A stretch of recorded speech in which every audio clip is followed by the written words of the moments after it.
Welcome to the Los Angeles Sentinel Daily Brief. This is where we bring you the headlines that are impacting the Black experience. I'm Neil Anderson, and here's what you need to know for today.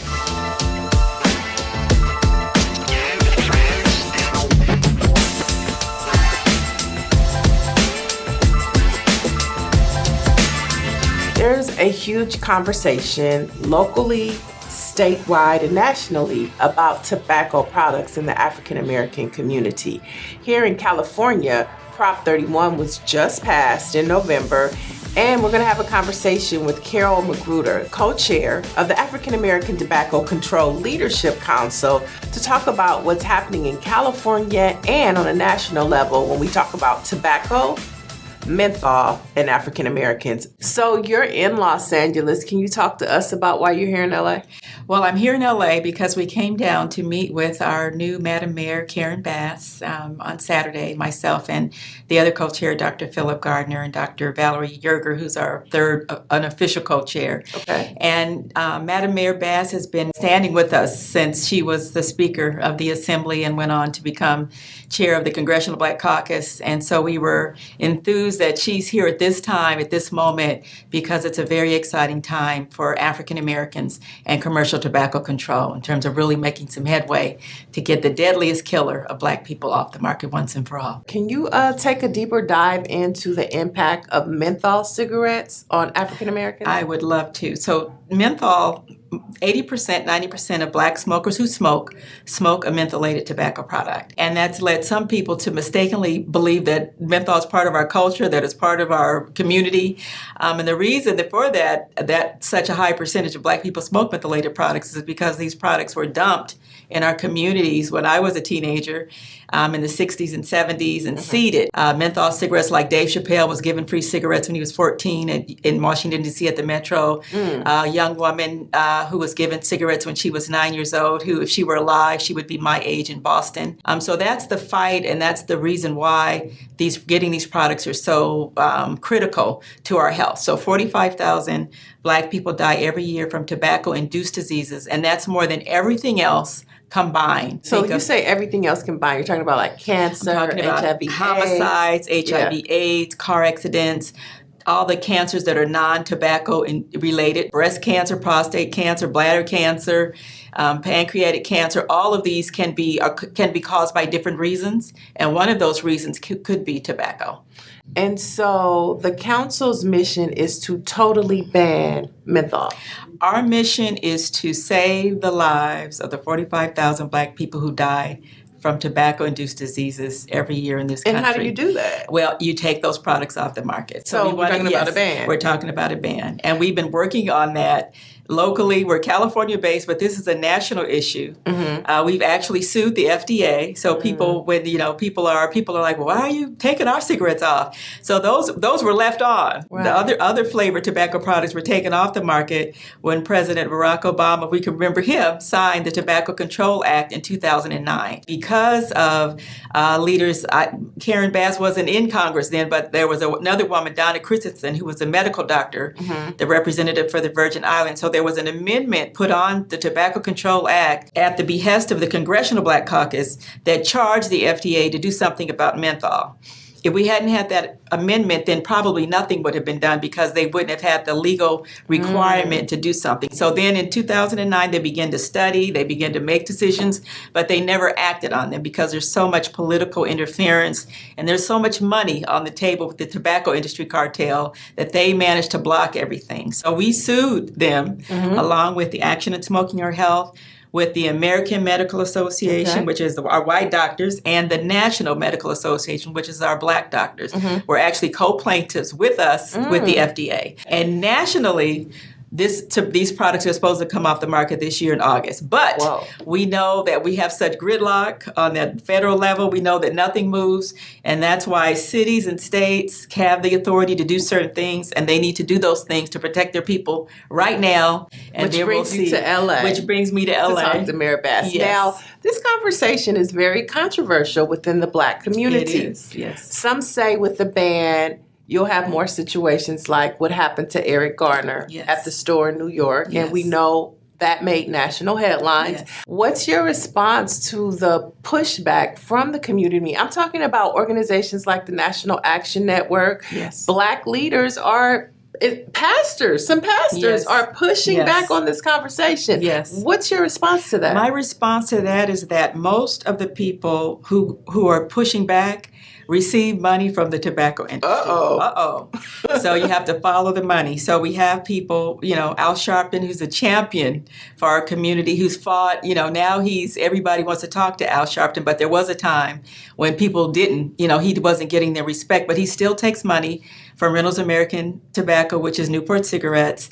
And so we want to have that conversation, but without people who are taking money from the number one killer of Black people. They don't merit a seat at that table. But our position is that we can't wait and let the biggest killer, the biggest wolf, roam around quietly in our community while we're crying and grieving over the loss of our Black men who are dying on camera.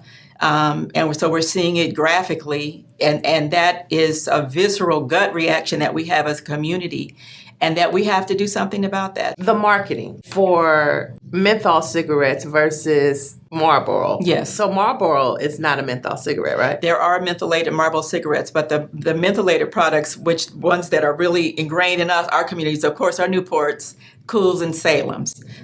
But the marketing, the tobacco industry markets to everybody. That's their specialty. But what they did to our community was they came in and they really manipulated and co-opted our culture. And I met a woman, just ironically, in Cuba who used to do the Coca-Cola advertising. So she would come behind these tobacco executives who designed the media in the 70s. And those were white people who were defining what Blackness is, what coolness is, what the revolution is, and turning that around to market a deadly product to us that's addictive and that self-populates. Once you get addiction going, you get a community norm, then it just, it grows like weeds. And so that is that pernicious marketing. And the criminals are the tobacco companies because they are federally adjudicated racketeers.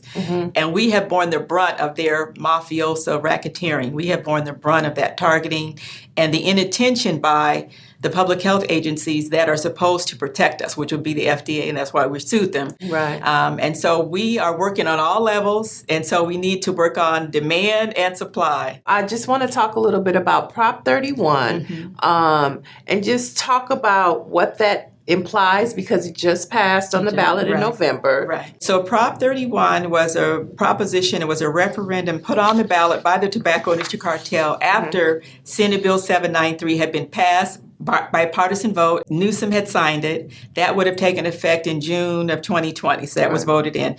The industry collects signatures. So now that's delayed 2 more years. So every year of delay is another generation. It's another addicted group of folks who might not have been that way if we were able to do something about this. So Prop 31 passed in November, and now California is in the process, at the second state after Massachusetts, of taking these products off the shelf. This is about retailers, and the fine is $250 for retailers, and it's about interrupting. Like it should be a little higher. It should be a little bit higher. It should be a little bit higher, but we get things, and then $250 a parking ticket can be $500. Exactly. But if they get several citations, then they get their license pulled. Okay. So the big thing is to get them to stop doing it, and then they have to have a tobacco license. They won't be able to sell any products. So that builds up. And we're talking about blunt papers, tobacco rolling papers, cigarettes, flavored tobacco products. So Black and Mild, Swisher Sweets, Backwoods, the flavored cigarettes, and flavored vaping products as well. Okay. So hookah got an exemption. We didn't want that. Does hookah have tobacco in it? It does. It does. And hookah is not good. Hookah is not good. People think of it as a less harmful alternative, but it is not. It has its own inherent problems, and we're going to get with hookah. We're going to get with hookah. But right now we're trying to get with our people and save our people first. Okay, so before we let you go, what resources are available once you snatch these products off the street? So we want our community to know that we are here to support each other. We do this for our Black smokers, even though they might feel under siege, and that there are tons of resources now. So the state has resources. People need to call 800-300-8086, and that you will get a counselor who will walk you through this. There's also kickitca.org. You can, for people who want to just get online. And we also have, through our African American Statewide Coordinating Center, which the website is amplify.love. We have here in LA, actually, Dr. Karen Beard, who's heading up our efforts to really put quitting smoking in the context of our lives, which has to do with a lot of extra stress, racism, social determinants of health. So we're tailoring programs for people, whatever you get, you can get it how you want it. And that's part of what AATCLC does, and our website is savingblacklives.org, is we are on all different aspects of commercial tobacco control. We are in this, we are leaders of this movement, and we are going to make sure that our people are getting the services that they need, that we pull together. People can quit, and people can have, we can have vibrant and healthy Black communities, and that's what this is about, the big picture. You know what amazes me? That from this conversation, I feel like marijuana is safer than tobacco. In terms of your health? Yeah, in terms of your health. And marijuana was used to disenfranchise and lock up so many people of color, yet white people were able to legalize something that is killing us. It just gives you something to think about. It gives you something to think about. It really does. But nevertheless, kickitca.org. Thank you so much. Thank you so much. All right. And for the latest in Black news, you want to head over to lasentinel.net. I'm Niele Anderson, and you have just been debriefed.